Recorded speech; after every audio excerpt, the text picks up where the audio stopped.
Namporisika andreo kandida hiala na ireo tsy ho tavaverina ao anatin'ny lisitra vaovao hivondrona anohana kandida hafa ny zika omaly ampin'ny fotoana ikarakarana fifidianana mialohan'ny volana novambra ho ny senita. Tovolahy mahery fihetsika 50 mahery no voasambotry ny polisy sy ny zandary tany Dego mampiororo ny forosy any an-toerana. Nahazo lisea vaovao ny kominy Ambomandry Arivony Mamo volam-panjakana tsara tantana no nahafahana manao fototrafitrasa iankinany ny hoavin'ny firenena tahaka ireny hoy ny praiminisitra lefitra misahana fampantroana izay nitokana izany. Vakilony ray aman-dreny fialan-tsasatra sa provision sa fitaovam-pianaran'ny mpianatra tsy maharaka ny enti-manana.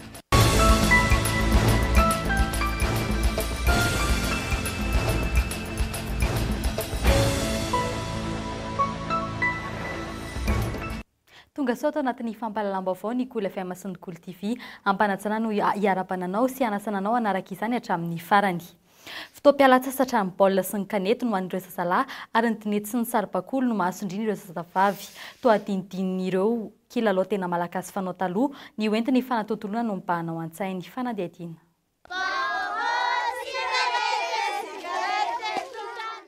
Ireo kilalao taloha mbola voatahiry ny ampahany amin'ny ankizy. Ny endriky ny tanàna no mamaritra ny firaisan-tsaina sy ny firaisapon'ny ankizy milalao. Rehefa tsy misy loatra ny tamboho manasaraka azy ireo dia mivory mamorona kilalao na mandova ireo kilalao teo aloha. Saingy manao izany amin'ny endriny ankehitriny ny ankizy. Ety Ambohimanarina mbola misy ny mahafantatra ny kasikasika poka.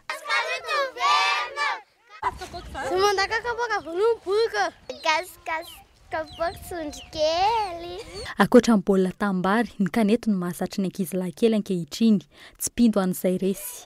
Isan'ny kilalao tsy mety lefy ihany koa ny tantara vato, mbola hain'ny ankizy tsara izany eny ambany tanàna eny. Fahafinaretana amin'ny miosombovoka sy ny mamorona tantaram-piainana ampitenenina ny vato.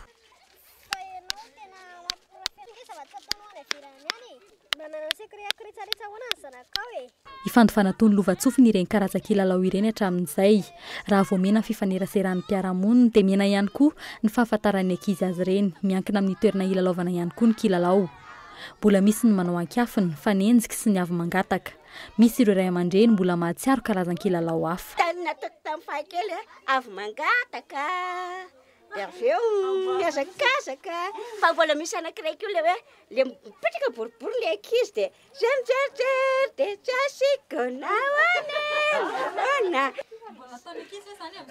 Tsy ataony fa le mangataka no natao fa le boribory izy tsy nanao. Mbola eny ambany tanàna ihany anefa mahatsapy ireo ray aman-dreny ary isany tena mila fitandremana amin'ny fitaizana ankehitriny fa efa mivoana amin'ny hevitra fonosiny ireny kilalao ireny fa iny ny ankiafina taloha misy manararoatra ny dadasineny lasa ankivadivady. Mahatsikaritra fiovana eo amin'ny fotom-pisainan'ny ankizy ireo efa nahazo azo taona. Ny ankizy amin'izao zany efa mianatra ny kivadivady, zazakely, efa miblikalika zany ny ankizy amin'izao.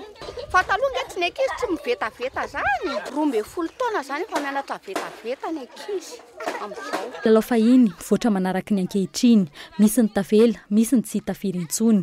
Indrindra rehefa sarahan'ny tamboho samy manana ny azy ny mpiray vodi-rindrina ka tsy misy intsony sehatra iarahan'ny ankizy milalao. Ety kosa na tsy hita intsony aza ny omby tanimanga tsy dia malaza intsony ny baolina sachet sy ny kivarivary. Ho an'ireo ety ambany tanàna mbola miray saina ny ankizy.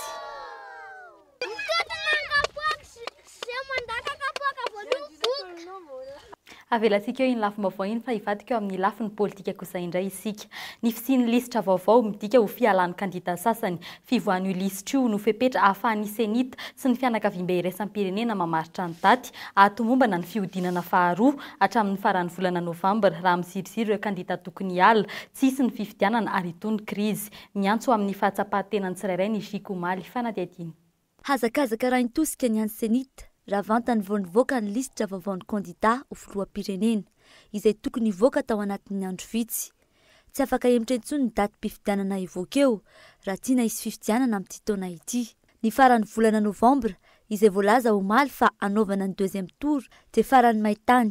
Rehefa tsy vita amin'izay fotoana izay ny fifidianana dia amin'ny volana May 2024 indray no ny fahatongavany fotoam-pahavaratra. Zany hoe manantena ny senita zany fa ivoaka atoato. Ty teneniko amin'ilay hoe atoato aingana dia aingana fa tsy dia hoe hitarazoka mambolana. Ny lisitra izay ho avoaka ny CES nouvelle formation dia rehefa tonga kosa zay fotoan'izay zany hoe rehefa mivoaka le listra avy hatrany dia manomboka ny fivoriam-beny miaraka amin'ireo fianakaviam-be raisam-pirenena ny senita amaritra n'ilay datin'ny fifidianana. Rehefa vita iny a dia efa iroso amin'ny fanotana ny bulletin tokana satria iry zareo moa fa ny prometatra hoe rehefa ara-dalàna le candidature-n'le mpilatsako fidiana zany dia zareo iny moa fa zavatra efa vita soniavin'ny madama tany toerana le fanaraha-piaramiasa amin'ny CENI Afrika Atsimo izay endraikitra ny fanontana ny bulletin unique ho an'ny fifidianana filohan'ny repoblika ary tsy ny fifidianana filohan'ny repoblika ihany no unika zareo fa na ny fifidianana solombavam-bahoaka aza fa lefany ny maquette électronique dia ary zareo no isahana an'izay. Ibaribary zany manomboka eto ny hoe izy amin'ireo candidat tsy ara-dalàna na tsy mahafeno fepetra araky ny lalàna no anao izay tsy hampisy ny fifidianana amin'ity taona ity ka tsy anaiky hiala na esorina ao anatin'ny listra. Sosikevitra no narosony Jika omaly dia nivondronan'izy ireo amin'ny alalan'ny fifanarahana politique. Les candidats qui se retireraient volontairement ou les candidats qui seraient amenés à être éliminés auront la possibilité de continuer à être dans la liste en tant que famille politique à travers un autre candidat qui aura été présenté, un candidat ou une candidate qui remplit les conditions. Le reste devient une question de stratégie et de choix politique. Pour notre part, nous souhaitons une participation optimale.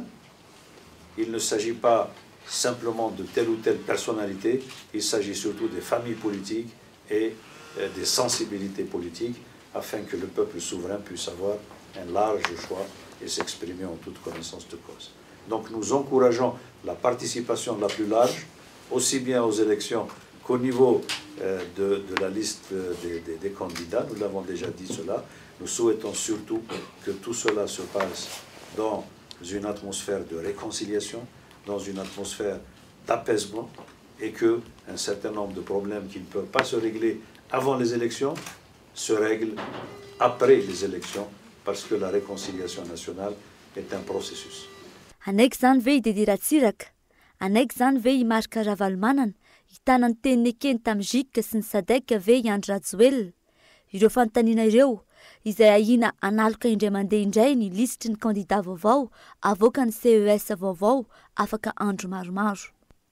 Mbola eo amin'izay lafin'ny fifidian'izay an-trany samy manana ny heviny ny olom-pirenena mahalona ny hevitry ny fiombonam-be iraisam-pirenena fantatra omaly.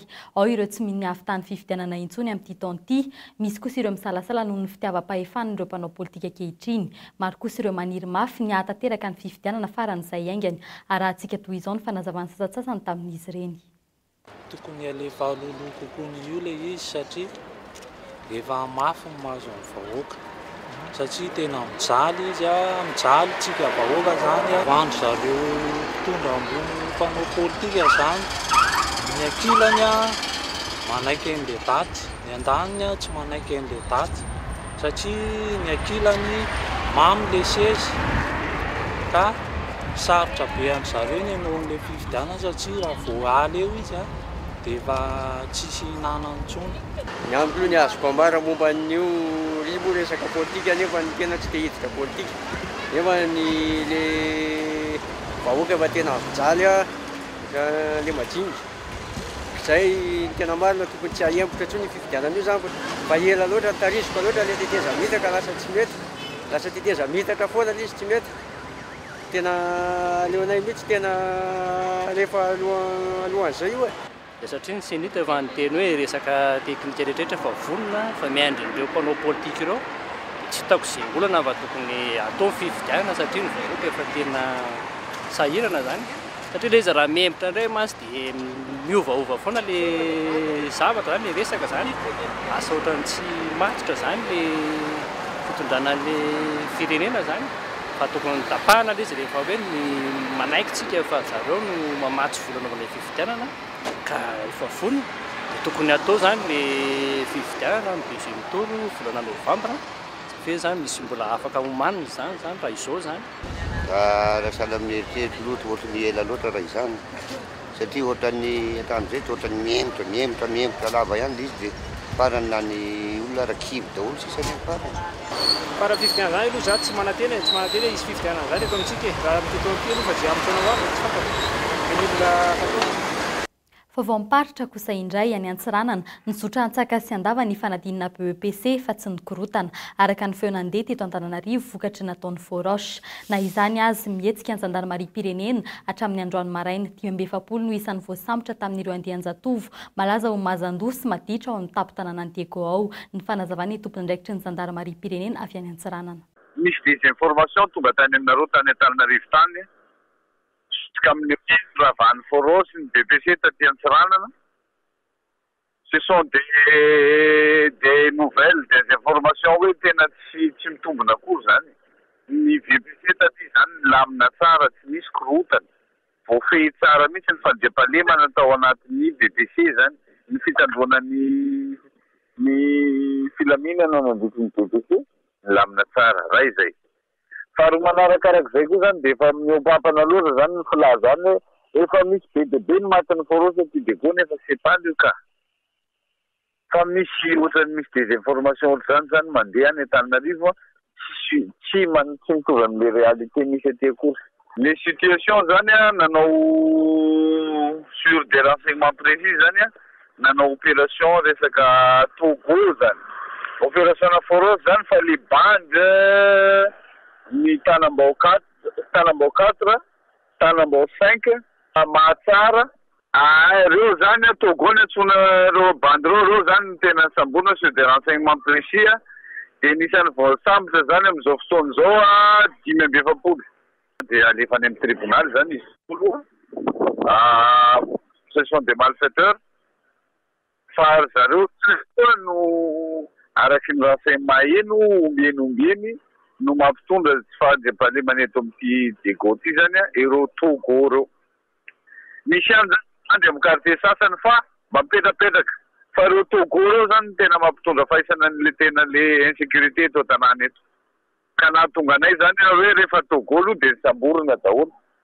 Jeno rehetra hoe membre ny Togo io zany dia samborina daholo.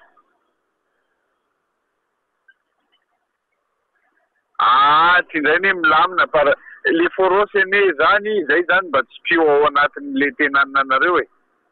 Le Valala misy fa le plaza koa mahay loatra.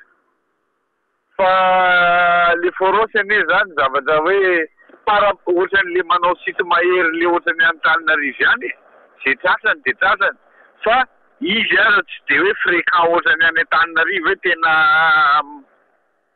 any aza mbola ataoko hoe parmi ny province anakenina zany aloha mbola Diego ny hitako hoe mba milaminy. Fa saingy eto ny ka anankiray tsy fahitan'olona zany hoe mba misy ka monsieur passé eto dia raha vao aggravé foana zany raha vao hoe misy nendan'olona tery dia ohatrany efa grave be zay zavatra zay. Mafana amin'ny asan-dahalo ny any Atsimonosy ankehitriny ho amin'ny faritra Anosy vao tsy ela izay dahalo 50 mahery no ripaky ny fokon'olona ary 5 no maty vokatry ny fifandonana tamin'izy ireo tao amin'ny commune Sira sy Ambosary. Ho an'ny faritra Androy indray voafehy ny asan-dahalo na dia isan'andro azy zany amin'ny ankapobeny. Miasa ihany koa ny helikoptera nitafika ankehitriny raha ny vaovao voaray ny fanazavan'ny tompon'andraikitry ny zandarmaria tany an-toerana. Faraparana aloha zao dia le afakomaly le taria tany amin'ny commune rurale ny Manombo zany tato anatin'ny districtany ino ty Ambovombe no nisy an'le vol de 220 bovidé fa grâce amin'ny fokon'olona sy ny gendarme sy ny intervention na hélico zany dia récupéré ny andron'io ihany le omby reo zany. Zay zany ny faraparany fa tamin'ny mois de juin moa zany trangana halatra 4 zany no niseho total ny omby azon'ny dahalo zany tamin'io 306 dia ny récupéré 192 dahalo anankiroa zany no maty tamin'izay.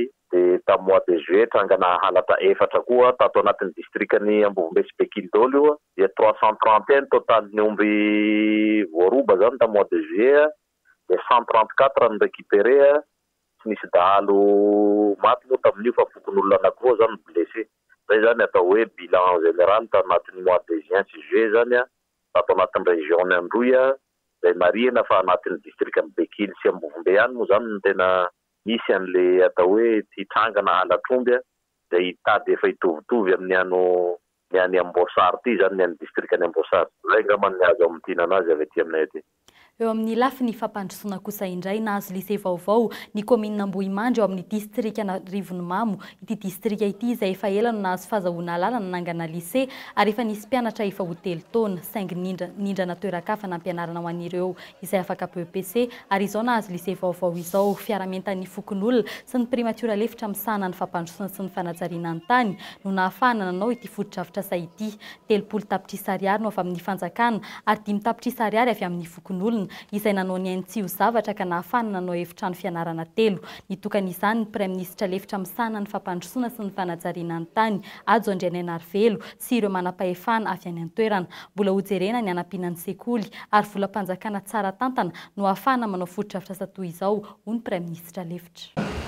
Matahotra vahoaka tsy mamiasina vahoaka ny fieritreretana fa hoe rehefa omena tantananareo ny volam-panjakana dia very zay.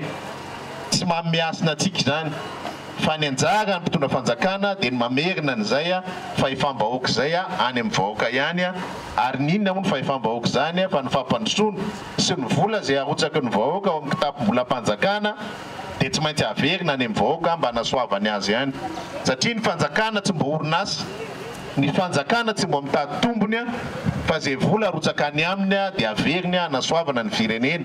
Ary zay ny mahasamihafa ny hoe mitadana orinasa sy ny mpanao politika mitadana fanjakana satria mitadana orinasa araka ny maha orinasa azy na mpivarotra aminy dia rehefa mividy zavatra dia mitady tombony fa ny fanjakana tsy mbo mitady tombony zany fa ny tombony ho an'ny fanjakana dia mandroso ny firenena zany hoe miverina isam-batan'olona isa-tokantrano any harem-pirenena fa tsy hoe mitazomina ho any mpitondra na ny fianakavian'ny mpitondra. Ka raha ohatra mbola misy malahelo ny tongolo tany Egypta dia alao izy mamboly tongolo fa ny raha-panjakana dia raha anasoavam-bahoaka. Ka izay zavatra izay ny fanovana tsy maintsy eto ny eto amin'ny firenena mamenatra 3 taona aty aoriantsika menakavy dia mbola isan'ny farany eran'izao tontolo izao ihany. Tonga aty izahay tsy izay akory no havita ny fampandrosoana irery eto amin'ny commune Ambohimandry fa ny fahatongavanay dia fanehoana famposihana sy fahaisakina amintsika tsirairay avy fa ny herintsika rehetrarehetra na ininona firehetrarehetantsika na ininona finoantsika na ininona fijerintsika zay ihany no mahavitra ny firenentsika ity sy mampandroso ny commune-ntsika toy izao. Iverenantsika misy kokoa ny mahakasiky ny fanatetiana fitokanana fotodrafitra sahiny amin'ny fampalalam-baovao manaraka fa hivadika eo amin'ny pejy fampianarana kosa indray isika. Manomboka ny volana Aogositra efa miomana amin'ny fampidirana ny mpianatra sady ny ray aman-dreny misy etsy andany ny vatsy tsy maintsy hovidiana ka ezahana haritra hatramin'ny iray volana mbola misy sehatra ho amin'ny fialan-tsasatra ve ny fanomanana isan-karazany mahazo ny ray aman-dreny isaky ny fisantarana ny volana Aogositra toy izao fanadihadiana. Mampiana zanaka amin'ny sekoly tsy miankina, lanja miakatra ny vola ilaina. Mandany indray hetsika hatramin'ny 2 hetsy ariary amin'ny ankapobeny ny ray aman-dreny amin'ny fanomanana ny fidiran'ny mpianatra. Tsy maintsy atao ary mila fanomanana sy fanangonina izany ary tsara raha atao tsikelikely. Zava-misy maro ireo misafidy ny mampandefitra ny fialan-tsasatra manoloana ny tsy maintsy hividianana fitaovam-pianarana dia izao mba ahafahana miantoka ampilaminana ny fidiran'ny mpianatra. Tena tsy nandeha vakansa mihitsy zay tamin'ity fa manomana fidiran'ny mpianatra satria vao vakansa mihitsy izy dia efa mandoto hoagy avy eo dia tonga dia fourniture dia amin'ity aloha ngamba mety mbola tsy mandeha fa amin'ny herintaona mety handeha. Marina mihitsy zay fa nen'ny ankizy tsy maintsy fanomanana meloa zany nen'ny ankizy ka ny dépense isam-bolana tsy mahazatra ihany. Ny fidiran'ny mpianatra zany efa nisy fanomanana be meloa dia tsy dia manahirana loatra. Zao mihitsy zao vao apiditra mpianatra dia efa niomanany amin'izay fa ela dia fanomanana ela dia efa miandry fidirana fotsiny sisa dia mividy ny ekôly. Na dia vao manomboka zarak' izany ny fialan-tsasatra dia efa fotoana mampandeha ny tsenan'ny fitaovam-pianarana izao raha mita amin'ny fitaom-pianarana. Hividy fitaovana dia izao sa hividy vatsy mandritra ny iray volana ny provision izay tsy azo atao ambany zavatra ihany koa arindra ny eo am-pelantanana. Samy priorité daholo, samy atao daholo, tsisy afaka vela satria tsy maintsy ao an-trano daholo. Fa ianao zany efa rehefa mitrotro an-trano dia tsy maintsy efa mba manangonangona kely hanomanana an'izao satria raha ohatra hoe tonga dia amin'izao mety tsy tonga dia miaraka vita fa manangona dia ino no anampiana amin'ny karama dia sady profession idiram-pianatra. Na izany na zany efa azo kajiana dieny mialoha ny fandehanana manao fialan-tsasatra ho an'ireo afaka manao izany. Raha ho an'ity iray mpianakaviana ity efa nomanatry ny ela ny vola ka nahavitana fialan-tsasatra sy ny fidiran'ny mpianatra. Ka izay moa zavatra tsy maintsy ho atrehana daholo zany na ahoana na fomba ahoana fa efa voamana melony fotoana rehetra satria efa fantatra ny programma dia nalamina arak'izay fahafahana rehetra ny zavatra ny ainana. Efa tany amin'ny voalohany taona tany no fa nanomana nanao Economie mba hietrehana ny fidiran'ny mpianatra sy ny fandehanana fanaovana vakansy. Zay mbola andefa manao repos kely androany dia rahapisindray zany zay mialeto. Ilaina paikady ihany koa manoloana izany ny fandanjalanjana ny fidiran'ny mpianatra, ny provision ary ny fialan-tsasatra. Vitsy no afaka manomana izany mialoha, mitady ny hoan'ny isan'andro ny ankamaroan'ny malagasy, azo antoka kosa nefa fa hanamaivana ny vola mivoaka rehefa hakatoka ny fidiran'ny mpianatra afaka roa volana ny fividianana fitaovam-pianarana tsikelikely din'izao. Lafim-baovao afaka kosa indray mangingina ny fividianana volamena eny Analakely eny hatramin'ny faran'ny herinandro lasa teo. Milentika avokoa ireo mpibizina fa mamainy tanàna omby famezivezy eny an-toerana fanadihadiana. Tsy ahitana fiara mpividy volamena intsony eny Analakely na dia iray aza. Tsy iray intsony ireo olona mpiantso lava ny mpandalo milaza hoe mividy volamena zahay. Araka ny filazan'ireo olona eny an-toerana, toy izao foana ny zava-mitranga eny rehefa malaza fa misy fisamborana sy fanagadrana, toy izay nitranga nanomboka ny herinandro lasa teo. Misy ihany anefa ireo izay miaojiaody eny an-toerana mitsapa ny maripana. Rehefa miverina ny filaminana dia miverina ihany izy ireo ny olona. Ampangaina ho isan'ireo mpividy ny volamena entin'ny mpanendaka izy ireo ankoatra ny tsy mahara-dalàna ny fipetrahana eny Analakely sy ny manodidina eny. Efa re ihany koa ny feo fa isan'ireo mpivarotra zava-mahadomelina amin'ny mpianatra izy ireo. Efa namohan'ny fanjakana didy fampitsaharana ity asa tsy ara-dalàna ity, indrindra taorian'ireny fivoahan'ny volamena tsy ara-dalàna amin'ny kilao makany ivelan-dreny. Tahaka ny asa rehetra ihany koa nefa, maro no mivelona amin'izany ankehitriny, ka karana sy sinoa mpamaty sy arabola sy mpividy ny entan'izy ireo. Tsy hita tety izy ireo androany, fa rehefa tsy heno indray dia miverina izy ireo. Dia mitovy amin'ny fangalam-pery ataon'ny mpivarotra amoron-dalana sy ny komina indray ny adin'izy ireo sy ny polisy. Mbola eo amin'izay lafiny ara-paritra izay hatrany rehefa andro maintany toy izao, mandeha ny tsena ny fiara efa niasa na ireo antsoina hoe bonnes occasions na dia tsy tony teo aloha izany ankehitriny. Ireo fiara latsaky ny 5 tapitrisa ariary no tena be mpividy etsy Analakely fanadihadiana Ilta Asinjo. Ny 4x4, ny sprinter, ny minibus sy ny fiara madinika samy hita eny Analakely avokoa ireo. Zary tsena ny fiara efa niasa ireo parkina manoloana ny arkady. Ho an'ireo mpivarotra fiara ireo, tsy dia azo natombony intsony ity asa ity. Volana ohatr'izao zao, volana maintany ohatr'izao malafo hoe raha isam-bolana, roa isam-bolana. Fa rehefa miditra indray septambra, oktobra, novambra, desambra, janvier, février, tsy malafo mihitsy. Raha tokony hoe alafo isan-kerinandro zany lasa hoe afaka ray volana sy tapany, roa volana, misy ary 3 volana vao malafo. Ny fifaninanana tena mafy izy io ankehitriny, indrindra hatramin'ny nosokafan'ireo mpivarotra izay manafatra fiara mivantana avy any ivelany. Manana fahafahana mampidina ny vidin'ny fiara izy ireo satria mahazo mora kokoa rehefa mampiditra ampolony eto amintsika. Lasibatra izany ny tsena ny fiara tsy mataho-dalana ankehitriny, na dia antapitrisany aza ny vidin'ny fiara iray, tsy voatery ho toy izany ihany koa ny tombony. Marakaraky ny étage sy le marque hatramin'ny 100 millions FMC ka hatramin'ny eo amin'ny 250 eo ny occasion zany efa niasa. Rehefa hoe misy azahoana fotsiny dia alefa fa tsy hita hoe tsy maintsy zao pourcent na zao pourcent tsy fantatra. Olona manana fiara amidy no mitondra izany eto Analakely. Vidin'ireo mpibizina fiara izany ka avy eo dia izy indray no maka tombony. Araka ny fitantaran'ireo mpivarotra fiara ireo, indraindray tsy mandeha ny tsena, indrindra eo anelanelan'ny volana novambra sy janoary. Izao aloha mbola manararaotra mihinan-kely araka ny fomba fitenena an-toerana izy ireo rehefa sendra malafo indraindray. Lafim-baovao hafa kosa indray miemitra iray volana ny fidiran'ny rano eo amin'ny Lemakatananarivo, miemitra arak'izany ihany koa ny fiakaran'ny vary. Olana ho an'ny mpamboly amin'iny faritra avaratra Ambohimanarina iny rano izay resaka rano izay manondraka ny tambary fanadihadiana. Faritra tena mamokatra ny eto Amorona sy Ambaravarakazo avaratra Ambohimanarina. Ny volovary sy legioma ny tena ahafantarana azy ankoatra ny fiompiana omby sy ny kisoa ary ny akoho amam-borona. Mamatsy ireo tsena maro manodidina ity faritra ity amin'izay sehatra izay. Miankin-doha tanteraka amin'ny rano ny fiainan'ireo mponina izay manana olana mikasika izany. Na vokatra range tsy nitovitsony tsy nitovitsony na ny rano fotsiny aza hoe ny rano famokarana tsy nitovy ny rano andre tany kanal andre tany mihitsy na iny rano apotsa ty mangatsika be ny rano iny. Hatrany nanaovana nyty rano ty niditra koa zany dia tena vokatra be mivary amin'ny party io. Nefa amin'izao fotoana tsy tafiditra intsony ny rano azy le vavarana fa simba ty rano ty koa tsy ohatra tsy dia miakatra firy intsony fa tonga le fampidirana rano dia lasa maivana be iny ampovoan'iny zany lasa maivana be daholo ny vary amin'izao fotoana zao. Manodidina ny 700 hektara eo ny vealaran-tany rakotra tambary eto avaratra Ambohimanarina. Mamokatra manodidina ny 4 ka hatramin'ny 7 taona isaky ny hektara eo ity faritra ity arakaraka ny teknika mpambolena ampiasain'ny tantsaha. Ny fikarakarana sy ny fanadiovana ny lakan-drano kosa dia fototra ihany koa eo amin'ny fambolena vary ety an-toerana. Izy aloha le fikarakarana ny rano ara-dalàna fa eo amin'le fahaloton'le kanal eo amin'le tsikafokafona indrindra eto Antananarivo renivohitra zao tena efa tena me maloto mihitsy le kanal tsy hetsina momba ny tsikafokafona sy ny loto sy ny karazany tsisy tsony tsy mahatsiaraka le apipatsony le fanadiovana. Zay zao ny tena problème an'le mpamboly. Olana ihany koa ny lalana izay mampitohy ity faritra miorina manamorona ny lakan-drano nandrian-tany ity amin'ireo tanàna manodidina azy.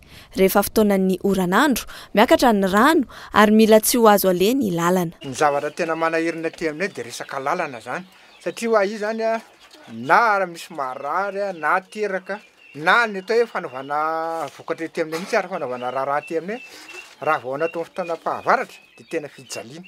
Raha firena ohatra ataontsika hoe 50 000 zao mitondrazy makeny Ambodimita tena samy laza marina aminareo fa rano fahavaratra tena hoe na 100 000 ary tsy andeha olona. Raha tokony ho tamin'ny 12 Jolay lasa teo, omaly vao nanomboka nisokatra ny rano anondraka ny lemaka Antananarivo ary isan'izany ny teto amin'ny faritra Ambaravarankazo sy Amorona. Ireo mpamboly amin'izao fotoana izao. Ny vary vokatra ity izay isan'ny mitazona ho maro toerana ny vidin'ny vary eto Antananarivo amin'ny volana Janoary sy volana Febroary. Mbola azo omena aina faharoa ireo entana efa tsy nampiasaina tao an-trano intsony. Na inona ny entana tiana varotana azo atao izany amin'ireny vide grenier ireny. Tombony fahitana entana tsy ampoizina amin'ny vidiny tena mirary, lafiratsiny kosa ny mety faharatsian'ny kalitao. Manomboka mahazo vahana ary mahasarika ny maro ny vide grenier ankehitriny. Fanatetiany Inali Sosombiniaina. Kiraro, akanjo, kojakoja, fitaovana isan-karazany no hita eny amin'ny vide grenier. Fa marotana ireo fitaovana tsy ampiasaina intsony amin'ny vidiny tena mirary no tanjony izany. Tsy mpivarotra ny mpandray anjara amin'itony vide grenier itony fa olon-tsotra no ankamaroany. Les vide grenier zany zavatra ho en particulier, ohatrany hoe vente de particulier à particulier zany le izy. Fa zany hoe samy exposé ny entana moa zany tsirairay ary samy définir amin'ny prix-ny fa matetika zany vide mirary foana le izy. Amin'ny ankapobeny, entana efa nampiasaina avokoa no amidy mandritra ny vide grenier, matetika aza milatsaka hatramin'ny apa-efatra ny vidiny teo aloha no hamarotana azy. Zany hoe izy ireo zany dia araka maha vide grenier azy ny entana efa niasa no amidina eto. Vidianana izy io tamin'ny voalohany 600 000 nefa ny hamarotana azy eto dia 150 000 francs dia mora tokoa. Ahitana ireo entana tsy fahita sy tsara marika ny vide grenier, tombony ho an'ny mpividy sy mpitsidika no mandeha amin'ireny hetsika ireny. Ilaina kosa nefa ny mahay manavaka ny tsara kalitao sy ny ratsy kalitao. Jerijery entana fa efa henokenoka hoe somary moramora le aty. Fandraika tsara daholo ny entana rehetrarehetra mety misy prix mety amin'ny rehetrarehetra. Mahitana ny zavatra rehetrarehetra, misy izay ilaina, misy zavatra tsy hita andavanandro nefa ny hita aty. Na izany na izany tsy manakaiky loatra ny malagasy ny vide grenier, mbola mavantana kokoa ny olona ny mandeha amin'ny tsenam-barotra mahazatra noho ny fahasamihafan'ny entana hiteny, fa eo koa ny fripe izay isan'ny mbana ny tsenan'ny varotra eto an-toerana. Be mpakafy ny friperie na ireo entana efa niasa saingy manahirana ny maro ny fahasimbana rehefa tonga ny an-trano. Vintage io no loha-hevitra hoentin'ny hetsika voalohany karakarain'ny lamody veut etsy amin'ny Economie Analakely no fanteniny ireo akanjo tsara indrindra teny amin'ny tsenan'ny Mahamasina Analakely sy Pochard. Fanampanazavana. Misy koa ny olona zao hoe vehivavy sasatsasany tsy te andeha ho any Mahamasina, menatra andeha hitsigologoloka hitady entana tsara, dia eto izy efa voafidy daholo le entana tsara rehetrarehetra dia misafidy fotsiny sisany. Amin'ny maha friperie anazy aloha tsy entana sinoa fa entana tsara daholo mba misy mety mahita made in Italie ianao mety mahita made in France ianao eto zany a ny mpivarotra tsara indrindra hitanay satria izay atao anatin'ny lamaody evony araka ny tetiny tsena rehetra zany a mijery ny entana amidy le olona teo dia nanomboka tamin'izay no safidinay hoe ay tsaratsara kosa ny entan'ity afaka mandray anjara amin'le hetsika voalohany izay karakaraina. Isy isaky ny asabotsy amin'ny 10 maraina ka hatramin'ny 7 alina manomboka izao iny hetsika iny ary iovaovatrany ny loha hevitra. Dia iny ihany koa no entina mamarana iny fampahalalam-baovao iny isaorainao naraka izany hatramin'ny farany. Mbola misy hatrany ny laratarbia 03407 888 02 ahafahanao mifandray amin'ny sampana fampahalalam-baovao ny KOLO TV sy ny KOLO FM. Mametraka ny veloma ho amin'ny alatsinainy indray tompoko.